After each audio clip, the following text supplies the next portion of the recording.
Tudo bem, pessoal? Bom dia, boa tarde, boa noite, sejam bem-vindos. Quem está assistindo essa aula depois aí, continuando o nosso cronograma de estudos, estou iniciando a gravação aqui da nossa aula de revisão, unidade 1, né, para complementarmos aí o nosso conhecimento, reprisar aí alguns dos principais aspectos que a gente discutiu nas aulas anteriores. Essa primeira etapa ela é uma etapa mais teórica, né, para a gente entender a estrutura, para a gente entender os fundamentos e tal. E aí teremos a nossa primeira avaliação dia 27, tá bom? Até agora nada modificou essa data e qualquer alteração eu entro em contato com vocês através do grupo, notificação por e-mail, sempre lembrando que tem que ser um e-mail institucional, então fica de olho lá se você não criou o hábito ainda de utilizar o seu e-mail institucional. Depois a gente vai ver a unidade 2 com o mercado em si, né, os mercados, a unidade 3 para entender um pouco mais dessa parte prática, né, o débito e crédito, das contabilidades das instituições financeiras como um todo. Então, o que nós vimos até agora, para contextualizar? A primeira coisa que a gente precisa lembrar é aquela ideia de moeda. Moeda é o poder de troca, né? Moeda é o que a gente precisa entender para entender o aspecto econômico, o processo como um todo da atividade das instituições financeiras, tá? E aí eu trouxe aqui alguns conceitos básicos para a gente perceber e compreender também que as instituições financeiras, assim como outras empresas, como nós conhecemos, são empresas, né? Possuem essa caracterização de uma maneira ou de outra. Então a gente tem a empresa mercantil, um termo, uma expressão menos usada, né? Mas a gente fala hoje no atual comércio, que é o objetivo de compra e venda de mercadorias. A gente vai ter a indústria, a gente vai ter a atividade rural como um todo, né? Regulamentada no Brasil, enfim. E a bancária ela vai comercializar justamente a moeda. Ela vai fazer esse processo por meio do intermédio, né? Nós explicamos isso, nós conversamos sobre isso, melhor dizendo, nas aulas passadas. Então, nós podemos entender que o banco, a instituição financeira, ela vai ser uma instituição de crédito. Crédito nada mais é do que isso, né? A obtenção de recursos de quem tem a mais, o agente superavitário, para distribuição desse recurso para os agentes deficitários, quem tem a menos, né? Então, fazendo esse processo de intermédio, o banco, a instituição financeira, acaba ganhando o seu dinheiro, digamos assim, exercendo a sua atividade. Mas para que isso ocorra de maneira organizada, nós entendemos que há uma necessidade de uma regulamentação. E essa regulamentação vem justamente do sistema financeiro nacional, né, que é composto por dois subsistemas, ou dividido, na forma de normativo e na forma de operativo, né, ou de intermediação, como também é falado. Então a gente viu aí, numa visão geral, esse quadro, né, do próprio site do Banco Central do Brasil, que vai pré-determinar ali, organizando essas estruturas, e a gente entendeu que tem o Conselho Monetário, que existem os conselhos de seguros privados e o Conselho de Previdência.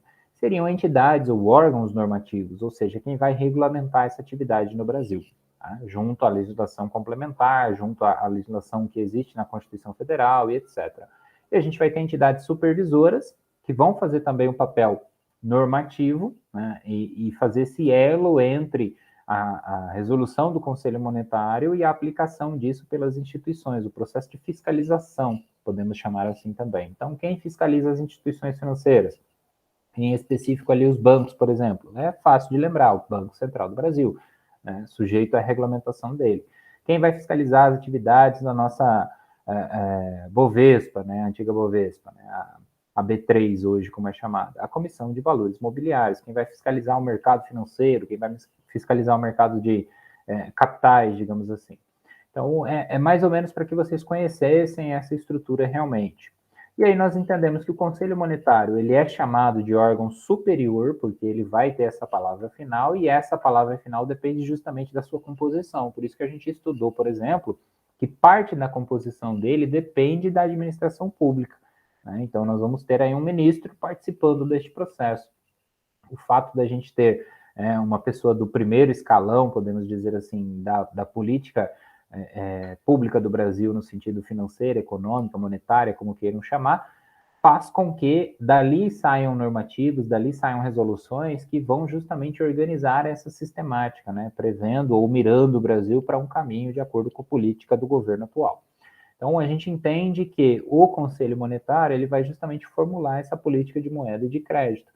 Por quê? Porque se isso ficasse desregulado, ficar sem controle, a gente tem algumas circunstâncias que podem prejudicar o próprio desenvolvimento do país, né? Então, ele pode andar para trás muito rapidamente ao contrário do tempo que se demora para avançar, para andar para frente.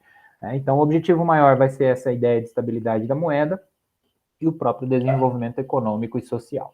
Eles vão fazer essas reuniões e dessas reuniões surgirão, então, as resoluções, né, para orientar a aplicação dessas políticas, desses recursos, o aperfeiçoamento das instituições com o processo de prestação de contas, o cuidado que deve se ter, né, porque hoje a gente confia de olhos fechados numa instituição bancária, no sentido de saber que o nosso recurso está garantido lá, né, que aquilo não vai sumir da noite para o dia, justamente por conta desse processo de autorregulação, de fiscalização que existe também com a interseção do poder público, tá? Aí eu deixei, né, a Lei 4.595, com os artigos 3 e 4, para vocês darem uma olhada, a fim de explicar um pouco melhor isso, citando, né, a legislação. Expliquei para vocês também que as resoluções elas são publicadas no Diário Oficial da União, né, justamente para facilitar o acesso. O Bacen, o Banco Central do Brasil, ele possui lá uma busca de normas para tentar ajudar nesse processo, mas a necessidade da resolução ser divulgada no Diário Oficial da União é porque é justamente isso. É uma resolução que atende a toda a nação brasileira, digamos assim, né? Então, uma instituição pode estar em qualquer lugar, que se ela está dentro do Brasil operando no mercado brasileiro de alguma forma, ela está sujeita à fiscalização do Conselho Monetário Nacional. O Bacen, então, ele vai orientar e supervisionar essas políticas a fim de garantir esse controle inflacionário, né? A gente não pode nem ter inflação e nem deflação, não entramos muito nesses conceitos econômicos, mas em resumo, esse descontrole da moeda para mais ou para menos faz com que aquele papel que nós exercemos de consumo do dia a dia, ou obtenção de renda, por exemplo, fiquem descontrolados. E aí, caso vocês tenham curiosidade, recomendo que vocês estudem a história do Brasil, não muito distante, mas fundamentalmente entre a década de 70, 80 e 90, onde houve ali várias tentativas por parte da política pública de organizar uma nova moeda, né? Hoje nós temos o real, mas antes dela houveram outras. E o fato de terem existido essas outras moedas mostra justamente esse trabalho que foi feito no sentido de organizar a economia brasileira, né? Então, o que hoje para nós uma inflação que às vezes passa pelo noticiário e a gente acaba não percebendo muito como aquilo influencia nosso dia a dia, nosso consumo, precisa ser estudado nessa perspectiva histórica, para que a gente possa contextualizar melhor, para que a gente possa entender um pouco mais dessa dinâmica. A segurança, né, obviamente, do sistema financeiro nacional, no sentido tecnológico, no sentido que não seja tecnológico também. Vocês devem ter visto já algumas notícias aí sobre crimes e outras coisas, né, aplicadas ao sistema financeiro nacional, não somente de roubo a banco, mas em outras perspectivas. Então, existem ali algumas dinâmicas, existem algumas medidas que são tomadas para tentar coibir essas práticas também. A manutenção de reservas, né, o que são reservas? São moedas guardadas, reservadas, garantidas, justamente para suprir em caso haja ali alguma necessidade. Então, o Brasil ele mantém algumas reservas de algumas moedas, não somente da sua, né, no sentido justamente de garantir esse equilíbrio. A emissão do papel moeda é emitir dinheiro, é a fabricação do dinheiro e a distribuição desse dinheiro. Por isso que é muito comum a gente ver lá, por exemplo, agora que saiu a notícia dos auxílios emergenciais, há não muito tempo atrás, né? A gente viu a análise de alguns economistas, se vocês procurarem notícias sobre isso, vocês vão ver que o pessoal vai analisando e vai percebendo e vai discorrendo ou explicando sobre como aquilo vai injetar ou não dinheiro no país. Então, aí a gente tem, inclusive, para a nossa perspectiva empresarial, também algumas modificações. Por isso que tudo isso é uma coisa só, né? Então, se o Banco Central decidir emitir moeda, isso vai causar um efeito na nossa realidade aqui municipal, naquilo que a gente vê no dia a dia, no comércio local, por exemplo.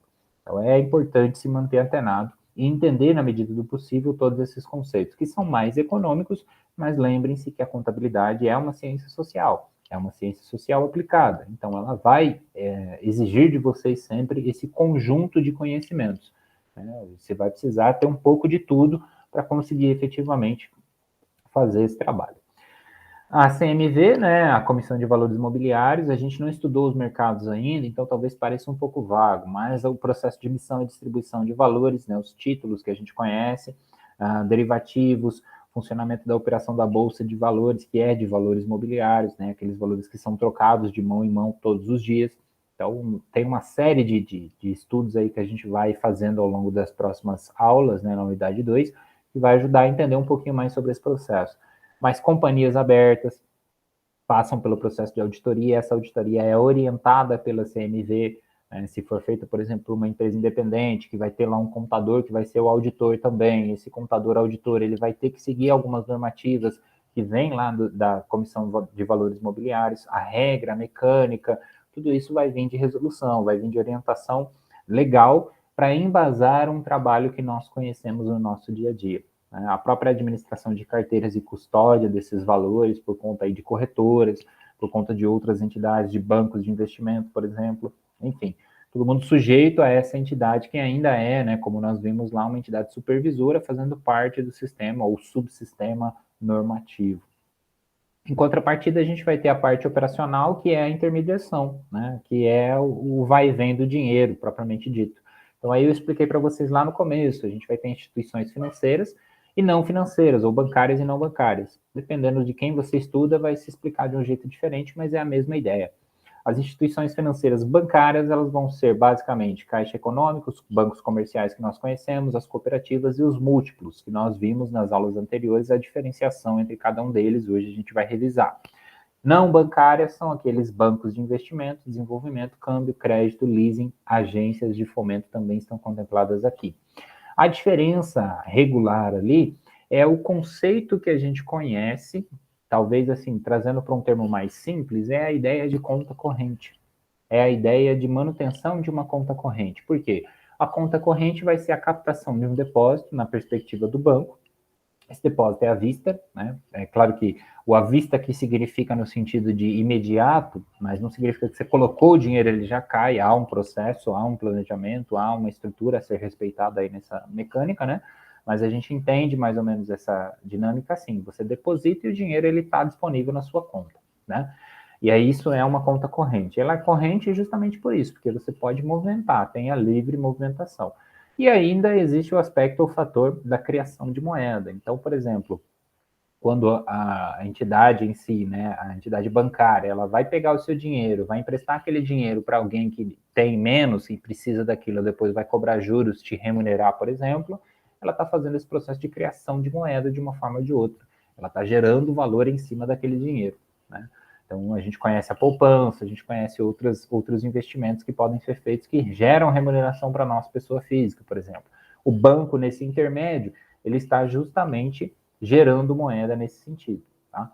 Os de investimento, desenvolvimento, câmbio vão trabalhar com essa intermediação para áreas específicas, né? A própria agência de fomento também. Não seriam não bancárias, para ser mais claro, porque normalmente não se tem uma conta corrente ali. Apesar de você ter uma conta vinculada àquele banco, àquela corretora, por exemplo, você vai depositar o seu dinheiro, mas aquele dinheiro ele vai ter uma limitação de movimentação, né? Então, por exemplo, assim, pensa num boleto e o pagamento desse boleto. Se você tiver uma conta na corretora, provavelmente você não vai conseguir pagar o boleto pela conta da corretora, salvo se ela for também uma instituição bancária, né? A corretora que eu estou me referindo aqui é justamente por não ser um banco, né? E se dedicar exclusivamente à ideia de investimentos, por exemplo.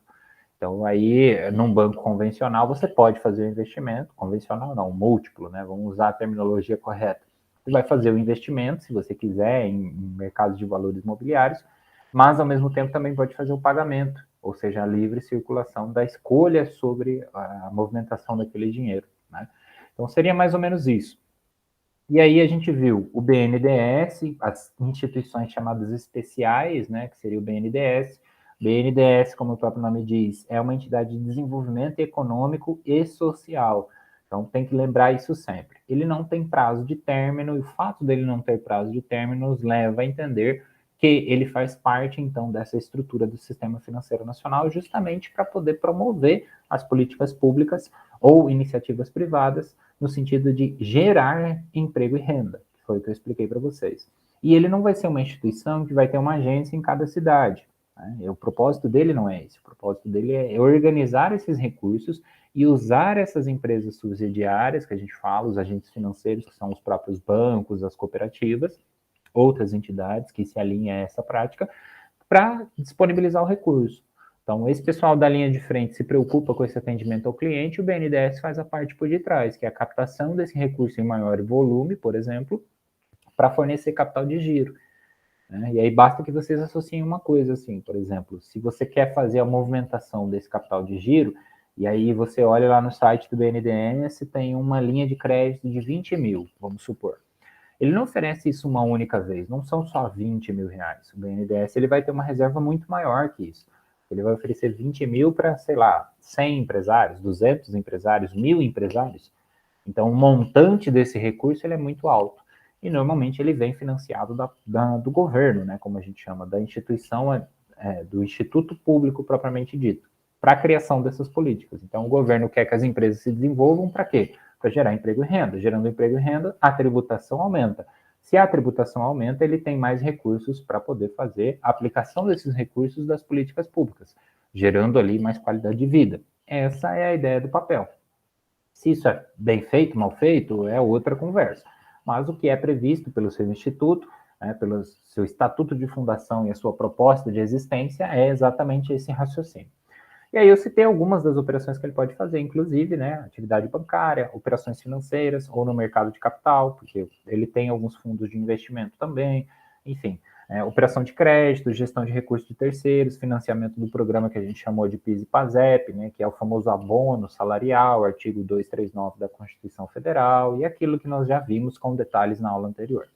Aplicação de recursos não reembolsáveis, né, desculpa, em projetos de ensino e pesquisa ou de caráter social, desde que estes estejam contemplados nesse ambiente ou contexto que nós vimos, desenvolvimento econômico e social. Depois, a gente viu, então, um pouco sobre a Caixa Econômica Federal, e aí eu destaquei para vocês, né, como instituição parte do poder público, a gente precisa entender a Caixa Econômica Federal como uma agência bancária, como a gente vê quando passa na frente da agência propriamente dita, mas precisa entender que existe um por detrás ali, né, uma estrutura mínima organizacional que depende dessa administração pública e da legislação do direito administrativo. Então, ela vai receber depósito, ela vai prestar serviço bancário de qualquer natureza, igual os outros, né, igual a iniciativa privada.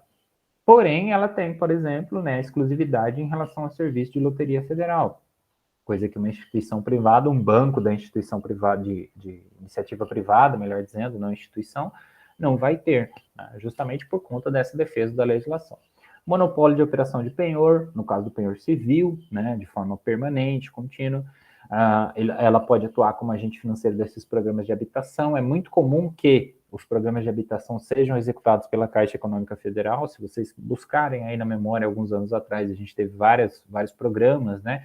Minha Casa Minha Vida, e não foi o primeiro, já havia uma previsão constitucional desde 88, outras tentativas também foram feitas no sentido de garantir o que é, na verdade, um direito do brasileiro, caso vocês não saibam, é um direito do brasileiro a habitação, né? Um local seguro, um ambiente social seguro, de modo geral, inclusive ter a própria casa, por uma das interpretações que a gente pode fazer em relação à Constituição Federal, né? É claro que isso demanda discussões, mas o que eu quero dizer é que se alguém vai executar essa política no sentido financeiro, né, de financiamento, de fornecer recursos e cobrar ali aquilo que precisa ser cobrado depois, ou seja, financiar uma atividade da habitação e saneamento, vai ser a Caixa Econômica.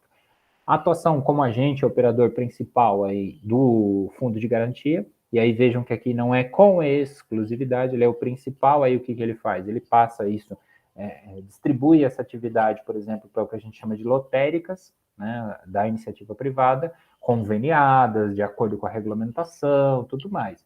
Mas ela pode repassar isso justamente para poder permitir um acesso mais fácil, né? Então aí é possível, por exemplo, que a gente como consumidor, digamos, né, como contribuinte do FGTS, vá lá e efetue o saque do FGTS numa outra agência que não a Caixa. É justamente por causa disso. Mas quem organiza o recurso, quem mantém a conta, quem administra esse recurso lá, inclusive pagando os juros que é previsto em lei, é a Caixa Econômica Federal. E tem muito mais, né? Eu estou trazendo aqui só as principais, não quer dizer que as outras estão fora, tá?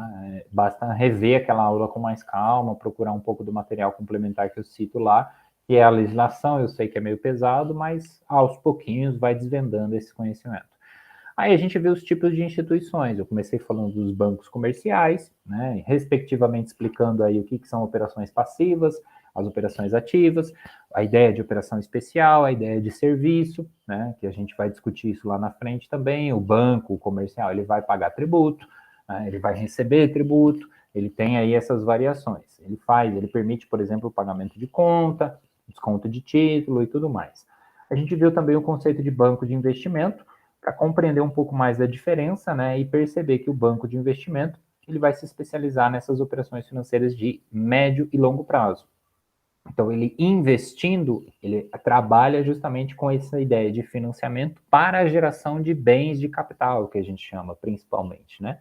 Para o fornecimento, por exemplo, do recurso necessário para que uma empresa compre uma máquina para que ela possa produzir mais, gerar mais emprego, mais renda e etc. Né? Isso pode ser feito por meio da forma como a gente viu no sentido de desenvolvimento econômico e social, ou até mesmo pela própria lucratividade do negócio.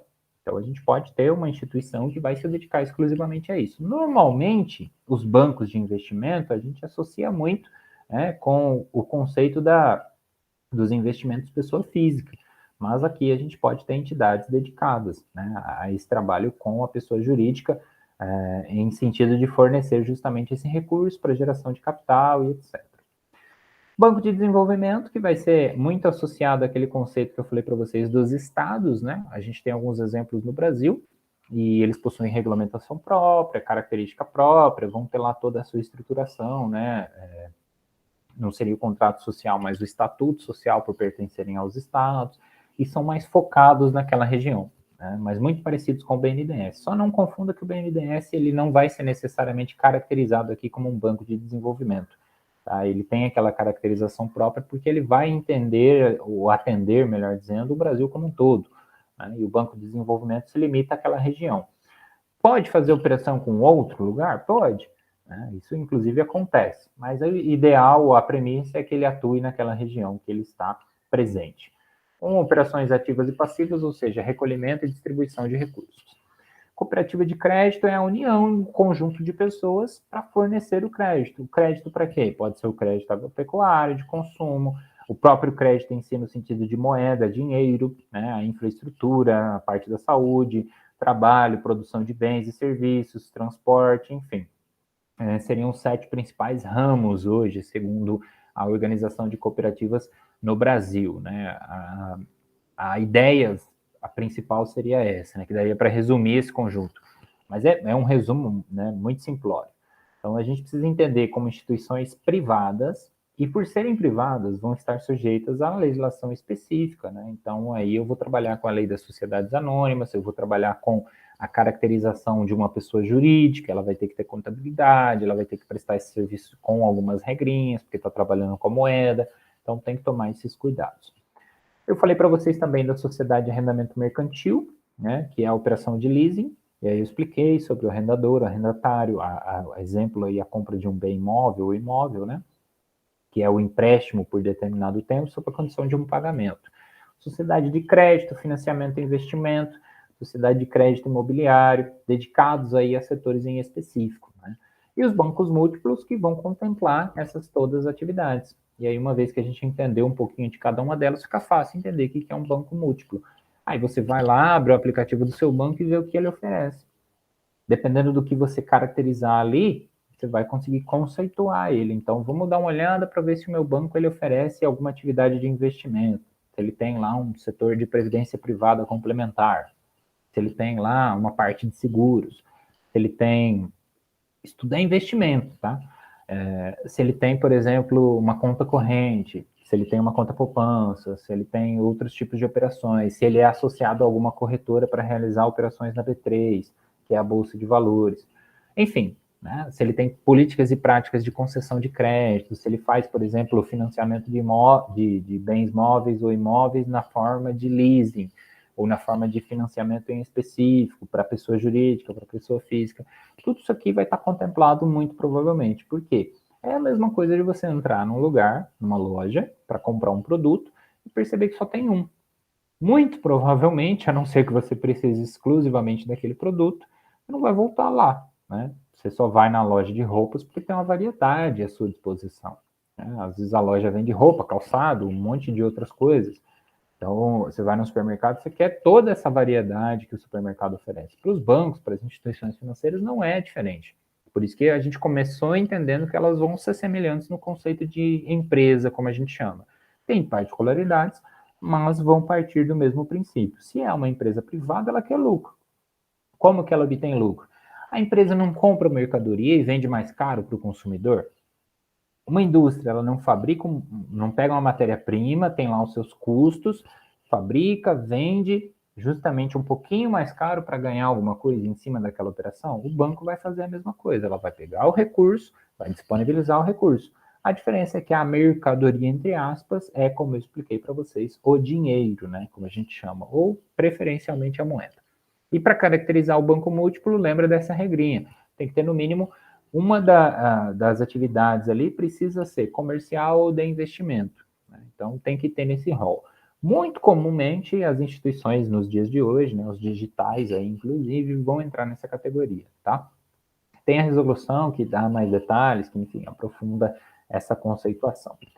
Assim, para fazer o resumo da unidade, vocês viram que não tem tanto conteúdo teórico, né? Pode ser que isso pese um pouquinho nesses primeiros momentos, mas a gente conseguiu abarcar aí o fundamento geral do sistema financeiro nacional e, sem dúvida, na próxima aula a gente vai começar a conceituar um pouco mais dos mercados. Aí vai ficando um pouco mais claro, vai ficando mais compreensível as regrinhas aplicadas a cada uma das operações.